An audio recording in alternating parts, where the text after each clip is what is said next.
Hey there everybody, welcome to another episode of Bert's Bike. Today we are going to talk about the new Triumph Speed 400 and Scrambler 400X. Triumph has these bikes scheduled for release in early 2024 and I'm really excited about them to hit our shores. And in particular, the Scrambler 400X. Alright, stay tuned, let's jump into it. So if you've been watching my channel for any length of time, you've probably noticed that I love small displacement motorcycles.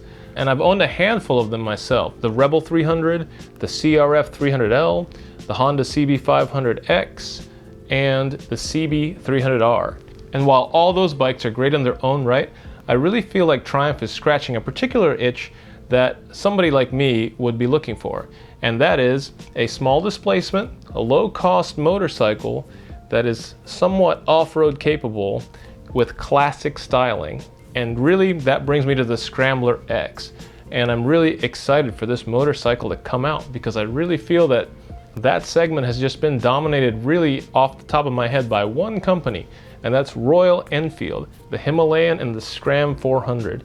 And while I think those motorcycles are great because they're super budget motorcycles, I feel like Triumph is trying to hit this sweet spot here of having a little bit more quality intermingled in the mix. Royal Enfield has positioned their Himalayan and Scram series as a really low cost option, and I think that Triumph is trying to hit the mark somewhere above that. So let's start with the looks of the motorcycles. Having looked at all this press footage and photos of the motorcycle, I have to say, I think they did a really good job with the styling. I also think they came up with a design that fits nicely into their current lineup of motorcycles. It's kind of that newer retro type of look. So you can tell it's a newer motorcycle, but it still draws a lot of cues from the older Bonneville line, which I happen to really like. The one that I gravitate to more, obviously, is the Scrambler version. And I think they both look great, but I think the Scrambler looks just a cut above the other one. So starting out on the front end, the modern Triumph light looks really great with the logo in the middle. And I also love how the Scrambler gets the headlight grille, but has a little triangle cut out to show off that Triumph logo. And having that silver bucket surround really keeps that old school Bonneville DNA in there. The gold upside down forks look really great as well, meeting up to the spoke style wheels, which I think look really good. I like the feel of spokes, but I like the ease of fixing a puncture on cast wheels better. Given that both of these bikes will probably see mostly pavement, I think it was a really good call to go with a cast wheel on these motorcycles. The tank looks really nice and sculpted, borrowing some heavy cues from the older Bonneville. The best color to my eye seems to be that green khaki color. The oversized tank logo on the Speed looks really good, however, it's just not my cup of tea having a big old logo on the front, but I think the paint job looks really good on it. The engine has a typical Triumph styling, obviously borrowed from the Bonneville. Even though the bike is water-cooled, it still has cooling fins and the triangle case coverings, giving another couple of nods to the old school. The headers have a classic underswept design that is so synonymous with the Bonneville 900, but have a nice upsweep.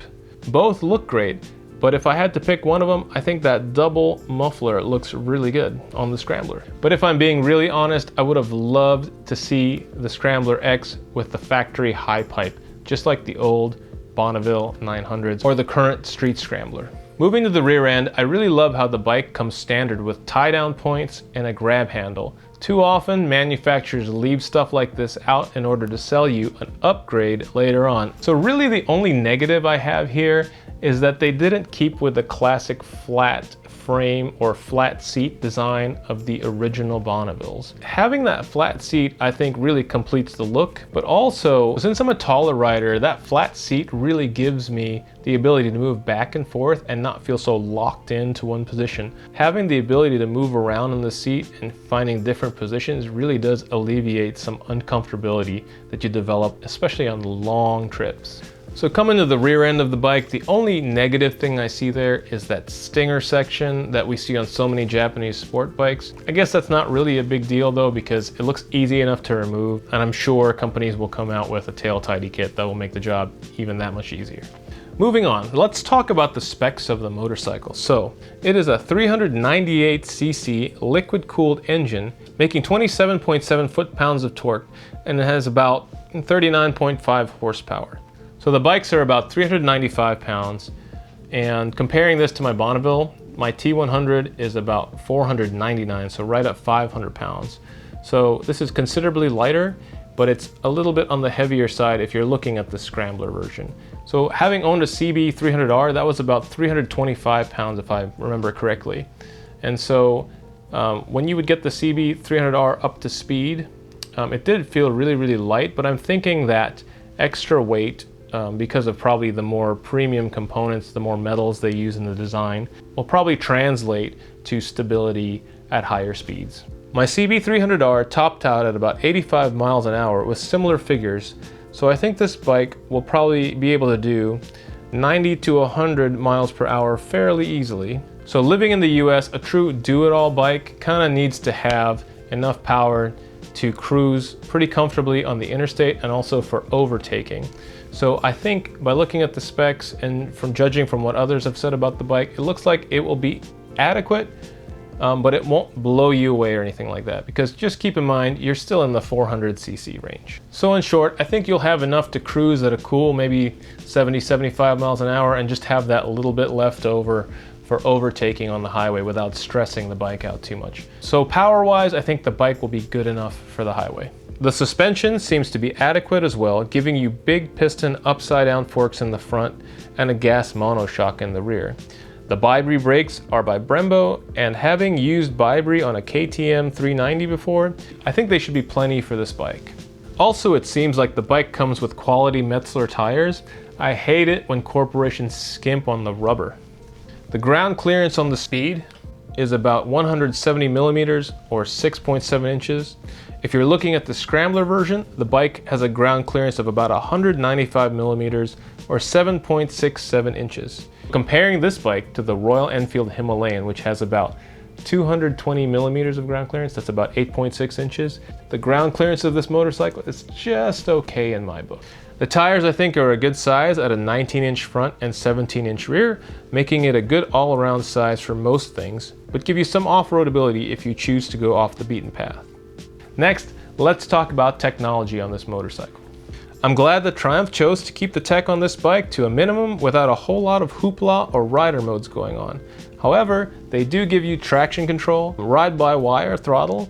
Personally, I prefer a cable, but if it feels good, I'd be okay with it. Triumph are also saying this bike comes with a torque assist clutch, and I believe that's just, in the US, we just call it a slipper clutch. Also, it has a built-in USB-C port, which I think is a nice touch. So something to mention is that Triumph has a 10,000 mile or 1 year service interval, which in my opinion seems a little too optimistic. Personally, I like to change my oil at about 4,000 to 5,000 miles or once a year. Another thing to mention is this instrument display that Triumph went with. It has an analog speedo with an integrated LCD screen. And although it looks nice, I'm a little bit disappointed with the styling of it, the general shape of it and its layout. Personally, I wish they would have gone with a simple round speedometer with maybe an LCD readout on the bottom, or just gone with the classic dual clock design and just kept it super minimalistic. Another nice touch that they've done with this motorcycle is it has a removable subframe.